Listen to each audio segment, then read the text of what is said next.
নাস্তিকরা আল্লাহ তাআলাকে বিশ্বাস করে না। তারা বলে আপনা আপনি সব কিছু সৃষ্টি হয়েছে।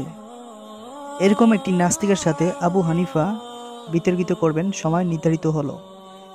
তাদের এই কাঙ্ক্ষিত বক্তব্য শোনার জন্য বিশাল এক ময়দানে হাজার হাজার মানুষ কাঙ্ক্ষিত সময়ে জড়ো হয়েছে।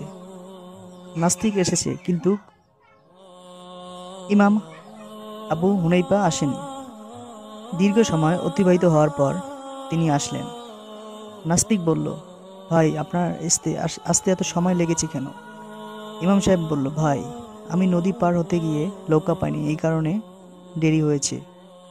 হঠাৎ দেখলাম একটা গাছ ভেঙে আপনা আপনি একটি নৌকা তৈরি হয়ে গেল। সেই নৌকা আমাকে নদী পার করে দিল, তারপর আমি আসলাম। নাস্তিক বলল, আপনি তো এক নম্বর পাগল, আপনার সাথে কি বিকৃত করব? মিস্ত্রি ছাড়া নৌকা কি আপনা আপনি তৈরি হয়?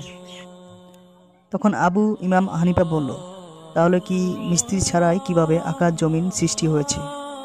এই কথা শুনে নাস্তিক তার ভুল বুঝতে পারল এবং সে পরাজয় স্বীকার করল এবং অবশেষে তিনি মুসলিম হয়ে গেলেন। আশা করি ভিডিওটি কেমন লাগলো তা কমেন্টে জানাবেন এবং ভিডিওটিকে লাইক শেয়ার করতে ভুলবেন না। সাবস্ক্রাইব করে আমাদের সাথে থাকবেন। আল্লাহ হাফেজ।